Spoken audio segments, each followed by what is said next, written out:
Hello മക്കളെ, എന്തൊക്കെയുണ്ട് വിശേഷങ്ങൾ? എല്ലാവർക്കും സുഖമെന്ന് വിശ്വസിക്കുന്നു. ഇപ്പോൾ നിങ്ങളുടെ 10ാം ക്ലാസ്സിലെ റിസൾട്ട്സ് ഒക്കെ വന്ന് കാണും. 10th കഴിഞ്ഞ ശേഷം +1 ബയോമാക്സ് ആണോ അല്ലെങ്കിൽ കമ്പ്യൂട്ടർ സയൻസ് ആണോ എടുക്കേണ്ടത് എന്നിങ്ങനെ കൺഫ്യൂഷൻ അടിച്ചിരിക്കുന്ന കുട്ടികളുണ്ടാവും. അപ്പം അങ്ങനെയുള്ള കൂട്ടുകാർക്ക് വേണ്ടിയിട്ടാണ് ഇന്നത്തെ വീഡിയോ ചെയ്തിരിക്കുന്നത്. ബയോമാക്സ് അതായത് സയൻസ് എന്ന് പറയും, അതുപോലെ തന്നെ കമ്പ്യൂട്ടർ സയൻസ്. അപ്പോൾ നമുക്ക് ആദ്യം തന്നെ ഈ ബയോമാക്സ് എടുത്തു കഴിഞ്ഞാൽ അതിൽ ഏതൊക്കെയാണ് നമുക്ക് സബ്ജക്ട്സ് പഠിക്കേണ്ടി വരിക എന്ന് നോക്കാം. അതായത് ഫിസിക്സ്, കെമിസ്ട്രി, മാത്സ്, അതോടൊപ്പം തന്നെ ബയോളജി വരുന്നതാണ് ബയോമാക്സ് എന്ന് പറയുന്നത്. ബയോളജിയിൽ തന്നെ നമുക്ക് വീണ്ടും ബോട്ടണി, അതുപോലെ തന്നെ സുവോളജി, ഇങ്ങനെയുള്ള 2 സബ്ജക്ട്സ് കൂടി പഠിക്കേണ്ടതായിട്ട് വരും. അപ്പം കമ്പ്യൂട്ടർ സയൻസ് ആണെങ്കിൽ ഇതുപോലെ തന്നെ ഫിസിക്സ്, കെമിസ്ട്രി, മാത്തമാറ്റിക്സ്, ദെൻ അടുത്തതായിട്ട് വരുന്നത് കമ്പ്യൂട്ടർ സയൻസ്. ഇപ്പോൾ നിങ്ങൾക്ക് മെഡിക്കൽ റിലേറ്റഡ് ആയിട്ടുള്ള ഫീൽഡിലേക്കാണ് പോകാൻ താല്പര്യമെങ്കിൽ തീർച്ചയായിട്ടും നിങ്ങൾ ബയോളജി സയൻസ്, അതായത് ഈ ബയോളജിയുള്ള സയൻസ് ഗ്രൂപ്പ് തന്നെ എടുത്ത് പഠിക്കണം. അതുപോലെ തന്നെ നിങ്ങൾക്ക് എഞ്ചിനീയറിംഗ് ഫീൽഡിലേക്കാണ് പോകാൻ താല്പര്യമെങ്കിൽ നിങ്ങൾ കമ്പ്യൂട്ടർ സയൻസ് എടുത്ത് പഠിക്കുന്നതായിരിക്കും നല്ലത്. ഇപ്പോൾ എൻ്റെ ഒരു അഭിപ്രായത്തിൽ ഇപ്പോൾ +2 ശേഷം BCA അല്ലെങ്കിൽ MCA അങ്ങനെയുള്ള കോഴ്സുകളൊക്കെ ചെയ്യാൻ താല്പര്യമുള്ള കൂട്ടുകാരുണ്ടെങ്കിൽ തീർച്ചയായിട്ടും കമ്പ്യൂട്ടർ സയൻസ് തന്നെ എടുക്കുക.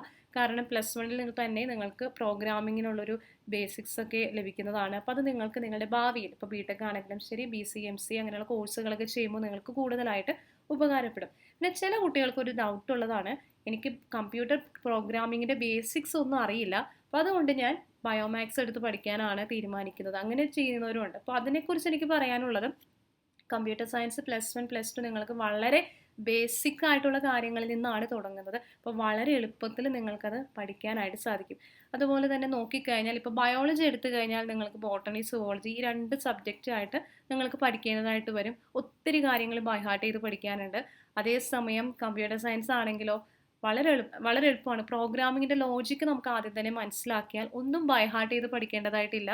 വളരെ എളുപ്പത്തിന്, എനിക്ക് തോന്നുന്നു കമ്പാരിറ്റീവ്ലി ബയോളജിയേക്കാളും എളുപ്പമാണ് കമ്പ്യൂട്ടർ സയൻസ് പഠിക്കാനായിട്ട്. കാരണം ഞാൻ ഇതുപോലെ തന്നെ 10th ശേഷം ബയോമാക്സ് എടുത്ത് പഠിച്ചതാണ്. പിന്നീടാണ് BTech, MTech അങ്ങനെ ആ ഒരു ഫീൽഡിലേക്ക് പോയത്. അപ്പോൾ ഇപ്പോൾ നോക്കുമ്പോൾ എനിക്ക് തോന്നുന്നു കമ്പ്യൂട്ടർ സയൻസ് ആണ് കുറച്ചും കൂടി ഈസി ആയിട്ട് തോന്നുന്നത്. അപ്പോൾ നിങ്ങളുടെ ഓരോരുത്തരുടെയും ഇഷ്ടം അനുസരിച്ച് വേണം എപ്പോഴും സബ്ജക്റ്റ് തിരഞ്ഞെടുക്കാൻ. അതുപോലെ തന്നെ ഇപ്പോൾ എൻട്രൻസ് എക്സാമിനേഷന് ഒരുങ്ങുന്നവരാണെങ്കിൽ നിങ്ങൾക്ക് കമ്പ്യൂട്ടർ സയൻസും ബയോമാക്സ് എടുക്കാം. അതായത് മെഡിക്കൽ ഫീൽഡിലേക്കാണ് നിങ്ങൾ നോക്കുന്നതെങ്കിൽ തീർച്ചയായിട്ടും ബയോമാക്സ് തന്നെ എടുക്കുക. ഇല്ലെങ്കിൽ കമ്പ്യൂട്ടർ സയൻസ് നല്ലൊരു ഓപ്ഷനാണ്. ഇന്നത്തെ ഒരു സാഹചര്യത്തിൽ കമ്പ്യൂട്ടർ സയൻസിനും അതുമായിട്ട് റിലേറ്റഡ് ആയിട്ടുള്ള IT ഫീൽഡിനൊക്കെ ഒരുപാട് സാധ്യതകൾ ഉള്ളതുകൊണ്ട് തന്നെ കമ്പ്യൂട്ടർ സയൻസ് എടുത്ത് പഠിക്കുന്നത് കൂടുതലും നല്ലതായിരിക്കും. പിന്നെ നിങ്ങൾക്ക് വേണമെങ്കിൽ കമ്പ്യൂട്ടർ സയൻസിൻ്റെ +1 ഒരുപാട് ക്ലാസ്സുകൾ യൂട്യൂബിൽ അവൈലബിൾ ആണ്. നിങ്ങൾക്ക് അതിൻ്റെ പ്രോഗ്രാമിങ്ങിൻ്റെ ബേസിക്സ് ഒക്കെ നോക്കി ഇപ്പോൾ തന്നെ നിങ്ങൾക്ക് അതിന് വേണ്ടി ഒരുങ്ങാവുന്നതാണ്. അപ്പോൾ ഈ ഒരു വീഡിയോയിലൂടെ നിങ്ങളുടെ സംശയം മാറി എന്ന് വിശ്വസിക്കുന്നു. ഒരു കാര്യം പറയാൻ വിട്ടുപോയി, ഇതുപോലെ തന്നെ പാരാമെഡിക്കൽ കോഴ്സുകൾ ചെയ്യാൻ താല്പര്യപ്പെടുന്നവരും ബയോമാക്സ് തന്നെ എടുക്കുക. കാരണം ബയോളജി വേണം. നിങ്ങൾക്ക് എന്തെങ്കിലും ഡൗട്ട്സോ കാര്യങ്ങളോ ഉണ്ടെങ്കിൽ താഴെ കമൻറ്റ് ചെയ്യുക, റിപ്ലൈ ചെയ്യുന്നതാണ്. So thank you.